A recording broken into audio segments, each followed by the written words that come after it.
Hello guys, welcome to another video in my channel. अभी हम जिस मैच के बारे में बात करने वाले हैं वो है आज का बुंडेसलीगा का जो मैच है शैल्के और आइंट्राक्ट फ्रैंकफर्ट के बीच में, उसके रिगार्डिंग।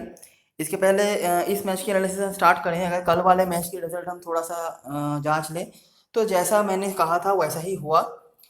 हालांकि पेडरबॉर्न से ज़्यादा मुझे उम्मीदें थी। मैंने उम्मीद किया था कि वो उनके साइड से भी गोल होगा, लेकिन मैंने टेलीग्राम पे ये भी अपडेट किया था कि उनके पास क्योंकि अच्छे गोल स्कोरर्स नहीं हैं। तो अगर आपने मैच के स्टैटिस्टिक्स भी देखी होगी तो सब कुछ पेडरबॉर्न के पास ज़्यादा था, पोजीशन से लेके शुरू करके शॉट्स ऑन टारगेट सब कुछ, ड्रिबल्स वगैरह, क्रॉसेस वगैरह सब कुछ इनके ज़्यादा थे, पासेस वगैरह। लेकिन क्योंकि स्ट्राइकर की कमी रही है तो इसीलिए वो कुछ खास कर नहीं पाए। इसके सिवाय भी जो दो तीन इंपॉर्टेंट प्लेयर्स थे हमारे लिए उनको भी उन्होंने पहले उतारा नहीं। तो ये सब चीज़ें उनके अगेंस्ट में गई। यूनियन बर्लिन भी कुछ खास नहीं कर पाई थी। अगर वो एक गोल नहीं आता मतलब सेट पीस से, जो तो मेरे ख्याल से ट्रिबल को ही देना चाहिए था। थोड़ा सा टच हुआ था बस वहाँ पे जो जोलिंस्की खेल रहे थे उनके, नहीं तो वो ट्रिबल का ही गोल हो जाता। और यही कुछ मैच का हाल था।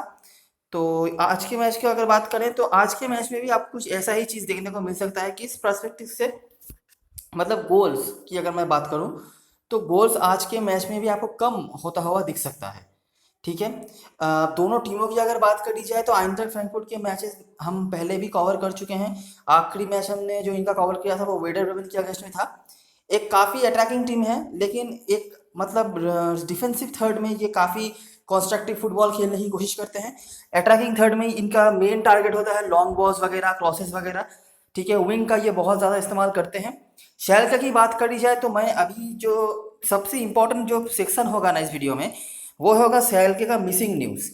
ठीक है, आपको दिखेगा 32 प्लेयर्स और उनमें से मेजॉरिटी ऑफ द प्लेयर्स जो हैं वो फर्स्ट टीम फुटबॉल के पार्ट थे, तो वो अवेलेबल नहीं है। जिसके वजह से शैल्के ने जिस तरह से शुरुआत किया था सीजन के बिगिनिंग में, उस तरह से वो बिल्कुल भी नहीं चल पा रहे हैं। लगातार मैचेस वो हार रहे हैं या पॉइंट गंवा रहे हैं, ड्रॉ कर रहे हैं। गोल करने के लोग बिल्कुल उनके पास नहीं हैं। ठीक है, तो ये एक बहुत बड़ी समस्या खड़ी हो चुकी है शैल्के के लिए। नहीं तो वो जिस तरह के मोमेंटम के साथ चल रहे थे शुरुआत में, वहाँ से वो बहुत दूर तक जा सकते हैं, ऐसा उम्मीद था सभी को। तो स्टार्ट करते हैं इस मैच की एनालिसिस। ये मैच होने जा रहा है कॉमर्सगंज एरिना, जो कि फ्रैंकफर्ट का होम ग्राउंड है। फ्रैंकफर्ट 10वें स्थान पर है, शैल्के 9वें स्थान पर है, लेकिन अनडाउटेडली शैल्के का फॉर्म फ्रैंकफर्ट से काफ़ी ज़्यादा बुरा है। फ्रैंकफर्ट के लिए ये कुछ प्लेयर्स हैं जो नहीं खेलेंगे, ये वैसे भी फर्स्ट टीम फुटबॉल के पार्ट नहीं थे। शेल्के के लिए सबसे दो, मैं कहूँगा तीन इंपॉर्टेंट प्लेयर्स जो नहीं हैं वो हैं हारित, सिरदार और मस्करल। इनको मतलब बहुत दिनों से ही इनकी इंजरी कॉन्सर्न थे और आगे भी शायद जितने मैचेस बाकी हैं वहाँ पर ये नहीं खेलेंगे। डैनियल कैलिजूरी भी नहीं खेलेंगे, तो मतलब बहुत ख़राब हालत में चल रही है शेल्के। और उससे भी बड़ी बात है, इनमें से मेरे ख्याल से हारित और कैलिजूरी ये हैं अटैकिंग माइंडेड प्लेयर, ये अटैक में काफ़ी कंट्रीब्यूशन देते हैं। बास्करेल, सेरदार और ये सालिफ साने आप देख सकते हैं, यहाँ तक कि स्टैम्बुली भी, ये इनकी डिफेंसिव चीज़ों को संभालते हैं। स्ट्राइकर तो वैसे भी इनके पास काफ़ी मतलब बुरी हालत है इनकी स्ट्राइकर्स की अगर बात करी जाए तो। लेकिन ये जो मिडफील्ड इनकी स्ट्रांग होती थी वहाँ पर भी काफ़ी सारे प्रॉब्लम्स हैं। तो देखते हैं क्या क्या हमें मिलता है। आखिरी जो मैच हुआ था, जैसे मैंने बताया कि शैल्के ने शुरुआत कमाल का करा था, और यहाँ पर आप देख भी सकते हैं गोल करा था जो रमन ने गोल करा था, लेकिन उनसे अच्छी परफॉर्मेंस यहाँ पर करी थी मस्करेल, सरदार, हारिद, इन सब प्लेयर्स ने, जो कि आज के मैच में ऑब्वियसली नहीं खेलेंगे। मैककेनी जो कि एक सेंट्रल डिफेंसिव मिडफील्डर के तौर पर खेल रहे हैं। जनरली ये खेलते थे सेंट्रल डिफेंस में, लेकिन क्योंकि मिडफील्ड में इतना ज़्यादा लोगों की मतलब अवेलेबिलिटी हो चुकी है कि उनको अभी डिफेंसिव मिडफील्डर के तौर पर खेलना पड़ रहा है। और डैनियल कैलिजूरी भी आप देख सकते हैं यहाँ पर सही परफॉर्मेंस था। तो पूरी टीम के साथ आई थी शेल्के, तब जाके उन्होंने हराया था यहाँ पे उन्होंने फ्रैंकफर्ट की टीम को। तो क्या हुआ था, डिस्पाइट यहाँ पर 10 मैन हो चुकी थी और एक शॉट पोस्टर भी लगा था, तो डिफेंसिव मिडफील्ड बहुत ज़्यादा स्ट्रांग था। साथ में कबाक यहाँ पे कमाल का परफॉर्मेंस करते हुए नजर आए थे। और बेसिकली आप कहेंगे कि मिडफील्ड चाहे डिफेंसिव हो अटैकिंग हो, मिडफील्ड काफ़ी स्ट्रांग था और सेंट्रल डिफेंस में भी काफ़ी अच्छे परफॉर्मेंसेस थे। मैककिनी थोड़े से वीक नजर आए थे, लेकिन मिरांडा के आने के बाद वो भी सॉल्व हो चुका था। फ्रैंकफर्ट जैसा करती है वैसा ही उन्होंने करा, मिडफील्ड को स्ट्रांग बनाया, उसके बाद दोनों फ्लैंक्स का इस्तेमाल करा। लेकिन क्योंकि सेंट्रल डिफेंसिव मिडफील्ड ऑफ सेल के काफ़ी स्ट्रांग थी, तो यहाँ पर उस टेक्निक से वो काम नहीं कर पाए, या और काफ़ी सारे गोल भी वैसे ही मिस हुए थे इनके। तो यहाँ पर आप देख सकते हैं defensive midfield absolutely good. Miranda के अराइवल के बाद डिफेंस और भी सख्त हो चुका था। फ्रैंकफर्ट बहुत ख़राब नहीं खेली थी, स्पेशली कमाटा जो कि इस मैच में स्टार्ट नहीं कर रहे थे। कमाटा कैसे प्लेयर हैं इनके बारे में मैं बता चुका हूँ।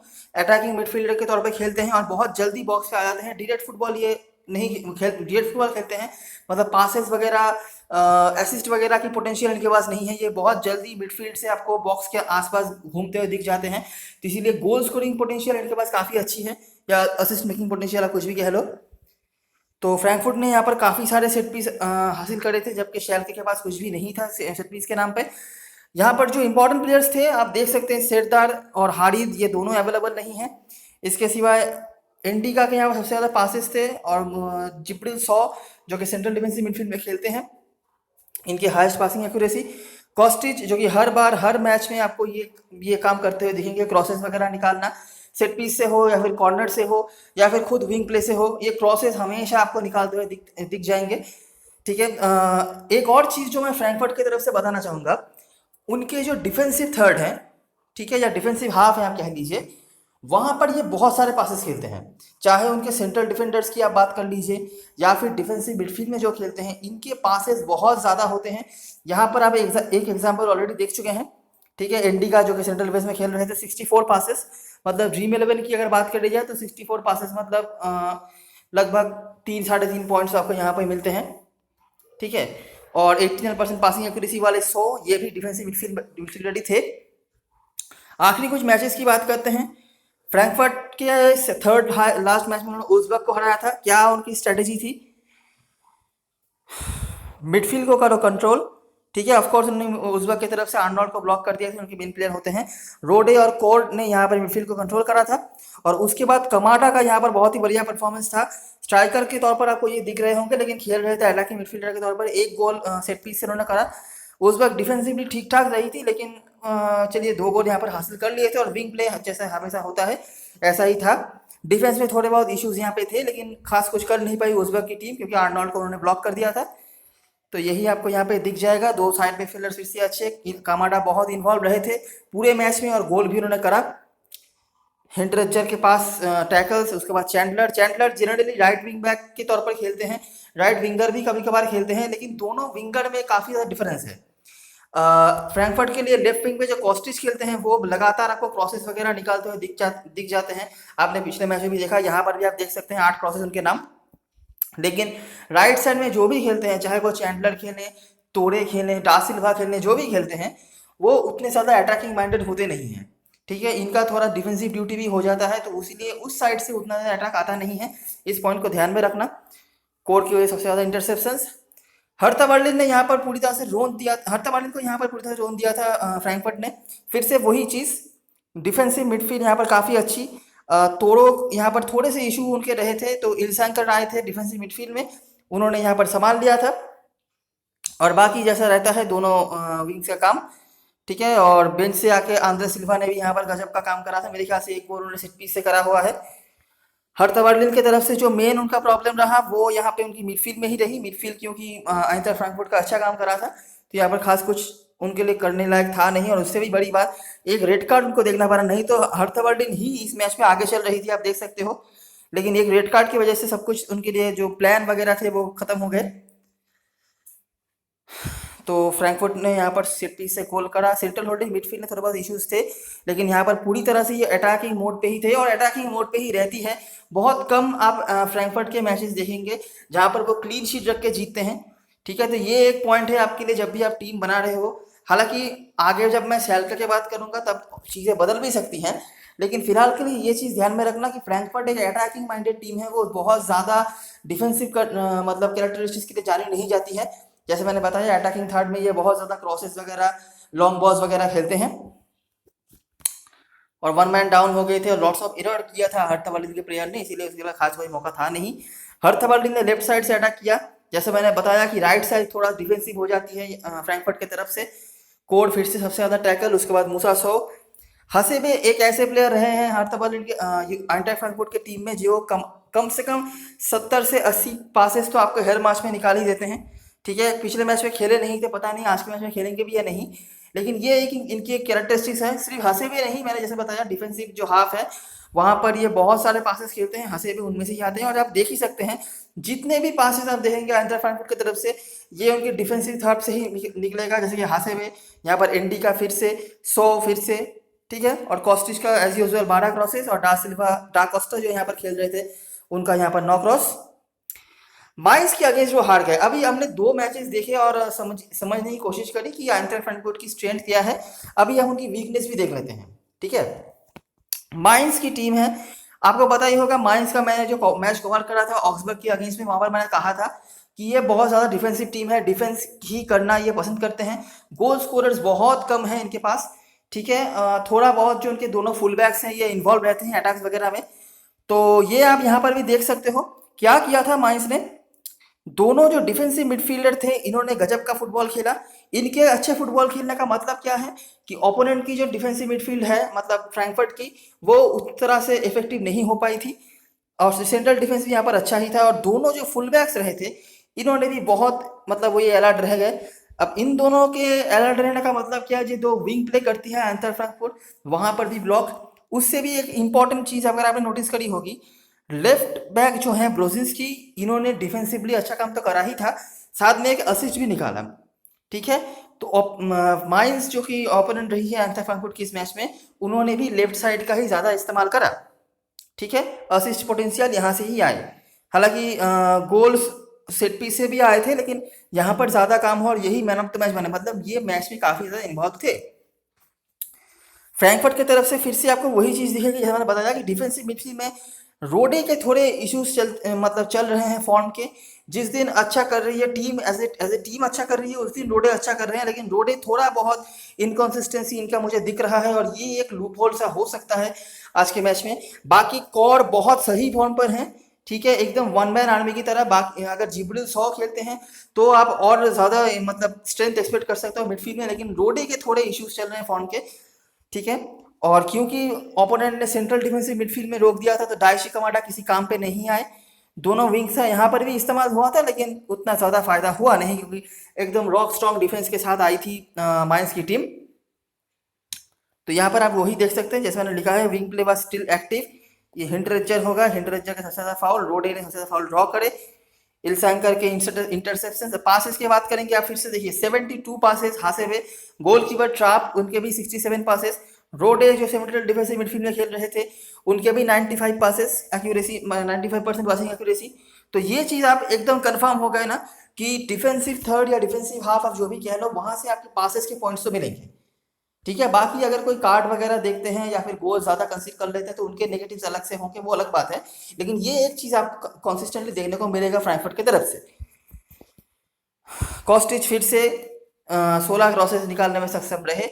ये बंदा हमेशा ही आपके लिए परफॉर्म करता हुआ दिख जाता है। अगर असिस्ट वगैरह नहीं करे तो शायद ड्रीम 11 पे आपको फायदा ना मिले, लेकिन हाल अगले में आप इनको गलती से भी मिस नहीं कर सकते क्योंकि 16 क्रॉसेस का मतलब आप समझ रहे हो ना कि आराम से 7 से 8 पॉइंट तो ये आपको ऐसे ही दे जाएंगे बिना कुछ ज़्यादा कुछ इफेक्टिवनेस रखे ही।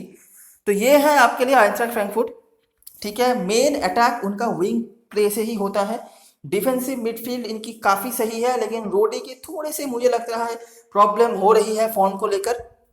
इनके एक तुरुप के आप कह सकते हैं वो है डाइची कमाडा, ठीक है। ये जनरली मिडफील्डर अटैकिंग मिडफील्डर के तौर पर खेलते हैं, लेकिन बहुत जल्दी बॉक्स के आसपास चले जाते हैं और बॉक्स के अंदर टचेस इनकी सबसे ज़्यादा होते हैं जनरली। इनके मेन स्ट्राइकर आंद्रे सिल्वा हैं जो कि सेट पीस में बहुत ही अच्छा काम कर रहे हैं और रिसेंटली बहुत सही फॉर्म पर हैं, तो उनको आप मिस नहीं कर सकते। और जैसा कि आप देख सकते हैं कि ये क्रॉस प्लेइंग टीम है, लॉन्ग बॉल्स वगैरह खेलते हैं अटैकिंग थर्ड पर। तो जो भी मतलब ज़्यादा हाइट वाले प्लेयर होते हैं, अच्छी हेडिंग एबिलिटी जिनकी होती है इनकी टीम में, ये काफ़ी सही काम आते हैं। जैसे इसीलिए हिंटरेजर जो कि काफ़ी अच्छे हाइट है इनके, तो ये सेट पीस वगैरह में बहुत काम आते हैं। जैसा कि आपके लिए बैच दोस्त हो सकते हैं, वो भी काफ़ी सही काम आ जाते हैं इस तरह के सिचुएशन में। शैल्के की तरफ से बात करी जाए तो काफ़ी खराब फॉर्म चल रहा है जैसे मैंने बताया, और आप इनकी टीम को देख के समझ सकते हैं। देखिए जो जो मेन प्लेयर्स थे आपने देखा हेड टू हेड में, जिसके ऊपर डिपेंड करके वो जीते थे हेड टू हेड में, उनमें से कितने सारे प्लेयर्स नहीं खेल रहे। देखिए मैकेनी सेंट्रल डिफेंस डिफेंडर आना पड़ा, यहाँ पर स्पॉफ खेल रहे हैं, मिरांडा डिफेंस से यहाँ पर विंग बैक हो जाना पड़ा, ठीक है। डिफेंस मैं कहूँगा फिर भी सही है, तो दीबो यहाँ पर साने साने भी अवेलेबल नहीं है, कबाक, सारे डिफेंडर्स यहाँ पर सही रहे थे। लेकिन मिडफील्ड में इतनी ज़्यादा प्लेयर्स की कमी है यहाँ पे कि उसका भरपाई कर पाना बहुत ज़्यादा मुश्किल हो रहा है शाल्के के लिए। ठीक है, वेटर ब्रेमेन की बात करें तो हम जानते हैं वेटर ब्रेमेन का स्ट्रेंथ उनकी मिडफील्ड है, तो उन्होंने ही यहाँ पर अच्छा काम करा। सेंट्रल डिफेंसिव मिडफील्डर ने सब कुछ यहाँ पर रोक दिया था शाल्के की तरफ से, और एक गोल उनका शायद सेट पीस से ही आया था। यहाँ पर खास कुछ है नहीं बताने लायक, तो डिफेंसिवली शाल्के अच्छी रही है।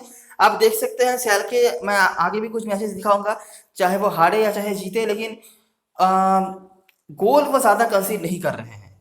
ठीक है, एक या फिर बहुत बड़ी अगर टीम आ जाए बायर्न म्यूनिख जैसी, तो दो, नहीं तो इससे ज़्यादा गोल वो कंसीड नहीं कर रहे हैं। प्रॉब्लम उनके लिए एक ही हो रही है कि गोल करने के बंदे उनके पास नहीं है, इसीलिए वो लगातार मैचेस में पॉइंट उनको गंवाना पड़ रहा है।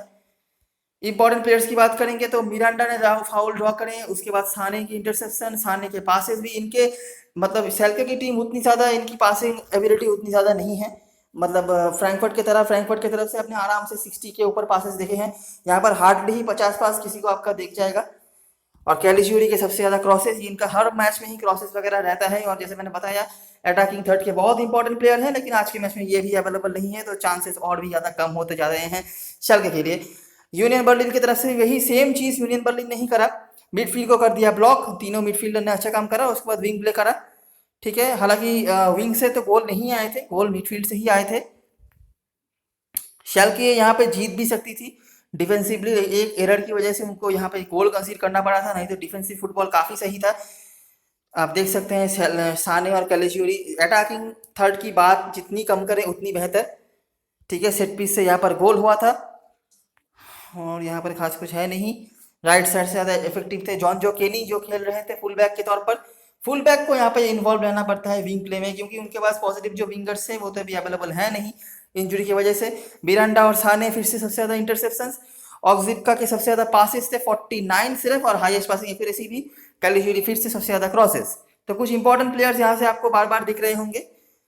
लेवरकुसेन की तरफ से 1-1, ये एक बड़ा रिजल्ट था, क्योंकि लेवरकुसेन चैंपियंस लीग फुटबॉल खेलने की दावेदारी कर रही है और बहुत ही अच्छी टीम है, लेकिन उनको यहाँ पे रोक दिया था। अच्छा, ये मैच सही से नोटिस करना, ठीक है, क्योंकि कुछ हद तक मैं कहूँगा लेवरकुसेन का प्लेइंग स्टाइल और फ्रैंकफर्ट का प्लेइंग स्टाइल लगभग सेम है। यहाँ पर भी शाल्के ने एक ओन गोल करा था, आप देख ही सकते हो। मतलब डिफेंस में ये मिरांडा लगातार गलतियां करे जा रहे हैं कुछ ना कुछ तरीके से, तो यहाँ पर उन्होंने ओन गोल गिफ्ट किया था, नहीं तो यहाँ पे जीत भी सकती थी शाल्के, और वो भी 81st मिनट पर। मतलब आप समझ सकते हो डिफेंसिवली बहुत सही टीम थी, जबकि लेवरकुसेन के पास यहाँ से आप देख सकते हो हैवर्ट्स थे, अलारियो खेल रहे थे, देमिरबाय अटैकिंग मिडफील्डर हैं, वीजर बेंडल जैसे फुलबैक थे, दियाबी खेल रहे थे, पाउलिनो भी आए थे, बोलंड आए थे, लेकिन फिर भी इनमें से किसी ने भी गोल नहीं, इनमें से किसी से भी गोल नहीं हुआ। गोल किया किसने? मिरांडा ने ओन गोल। ठीक है, नहीं तो शाल्के यहाँ पर जीत भी सकती थी, लेकिन एक प्रॉब्लम शाल्के की तरफ से जो कंसिस्टेंटली हो रहा है वो है अटैकिंग जो प्लेयर्स की कमी। बाकी मिडफील्ड यहाँ पर भी आपको काफ़ी सही दिखेगा, मैककेनी यहाँ पर कमाल का फुटबॉल खेला था उन्होंने, डिफेंसिव ड्यूटीज इनके काफ़ी सही रहे थे। बोजदोगान यहाँ पे लेफ्ट साइड से खेल रहे थे, शॉफ और कैलिज्यूरी एज यूजुअल एज एक्सपेक्टेड अच्छे खेल रहे थे। कैलिज्यूरी ने यहाँ पर पेनल्टी से गोल करा था, और डिफेंस भी काफ़ी सही था, आप देख सकते हो Kabak man of the match रहे थे। ये एक गलती अगर नहीं होता तो शायद शाल्के यहाँ पर बहुत बड़ी चीज़ हासिल कर पाती। तो हाल ही में शाल्के जीती तो नहीं है। यहाँ पर कुछ इंपॉर्टेंट प्लेयर्स की बात कर लेते हैं पहले। कबाक के सबसे ज़्यादा टैकल्स थे बुलाजेव, ये शायद बेंच से आए थे मेरे ख्याल से, नहीं नहीं स्टार्ट करा था यहाँ पर, अटैकिंग पोजीशन पर स्टार्ट करा था वैसे। तो बुलाजेव के यहाँ पर टैकल्स वगैरह थे, स्पॉफ के सबसे ज़्यादा इंटरसेप्शन और इनके सबसे ज़्यादा पासेस स्पॉफ के ही थे। नूबल ने 5 सेव्स यहाँ पर करे थे आज के मैच में। ये भी आपके लिए एक बहुत ही बड़ा सिलेक्शन होने जा रहा है कि इस गोलकीपर को सिलेक्ट करना है, मैं आगे बात करता हूँ उसके बारे में। तो ये है आपके लिए शाल्के। ठीक है, लगभग 7 से 8 प्लेयर इनके अवेलेबल नहीं है जो कि फर्स्ट टीम फुटबॉल के पार्ट थे, और इनके इसकी वजह से जो शाल्के 100% लेके आ सकती थी वो शाल्के अभी शायद मतलब 60 या 55% लेके आ रही है, इसीलिए इनसे ज़्यादा उम्मीदें आप रख नहीं सकते हैं।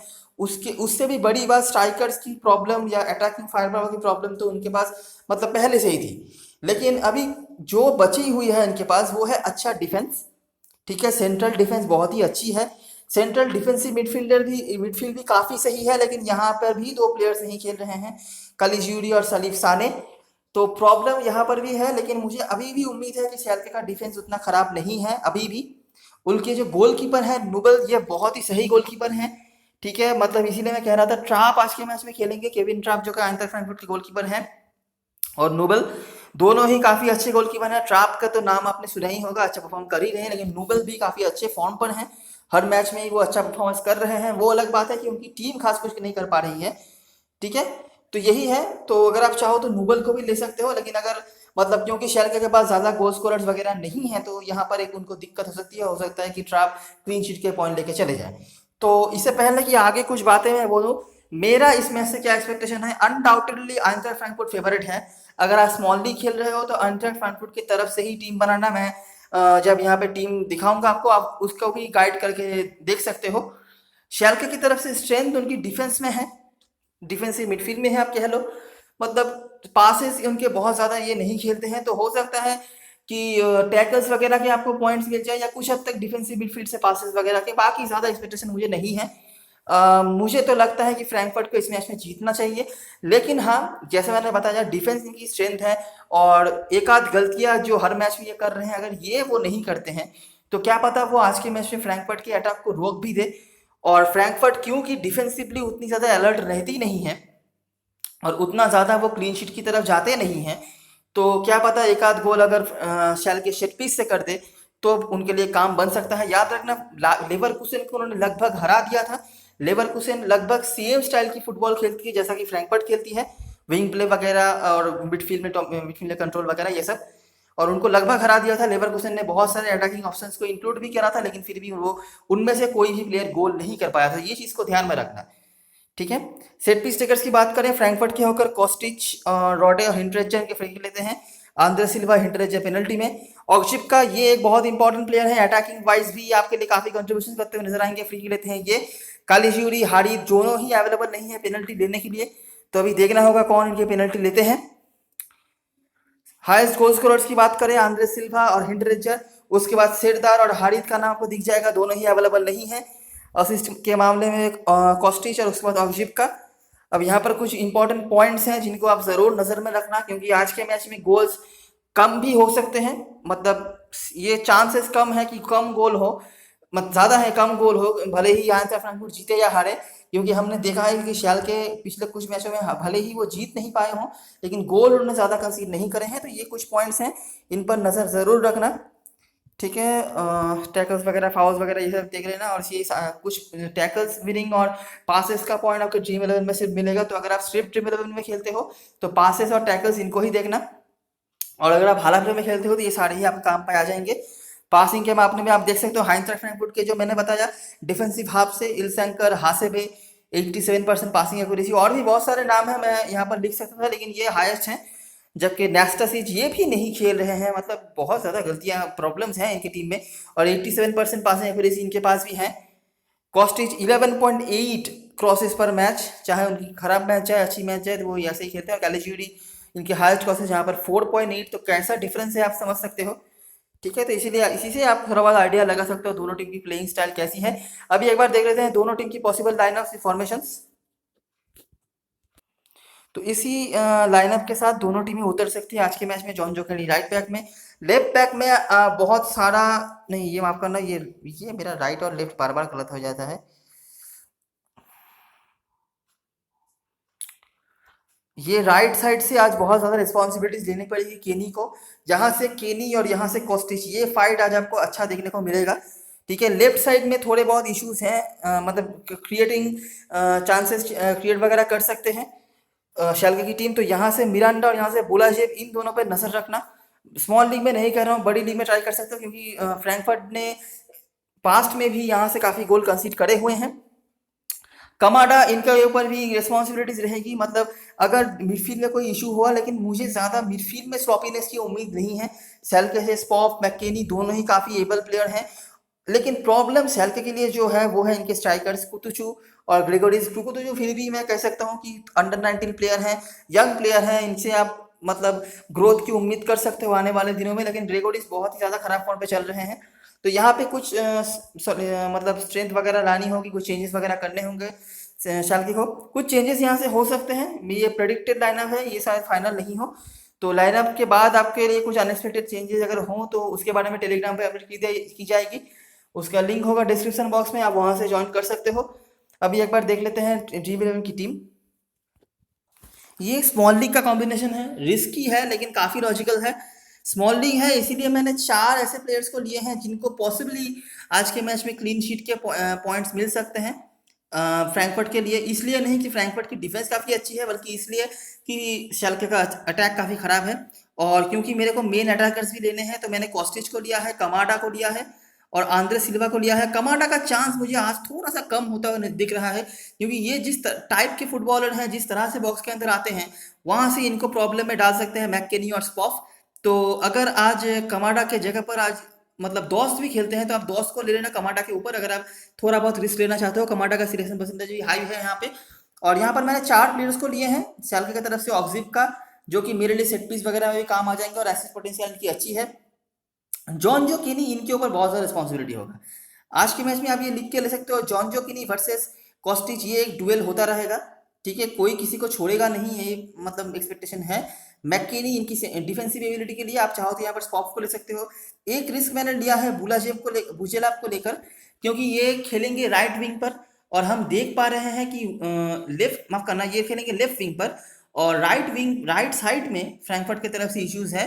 तो मुझे थोड़ा बहुत एक्सपेक्टेशन है, क्योंकि वैसे भी 4 प्लेयर लेने हैं और कोई ऑप्शन मेरे पास हैगा नहीं। तो स्ट्राइकर्स जो होंगे, मैं ग्रेगोरिच का कुतुचु किसी को भी मैंने नहीं लिया है और उसका रीज़न आप समझ सकते हो, क्योंकि दोनों में से कोई भी स्ट्राइकर, सिर्फ वो दोनों नहीं, रमन की भी अगर हम बात कर लें, आपको यहाँ पर दिख जाएगा,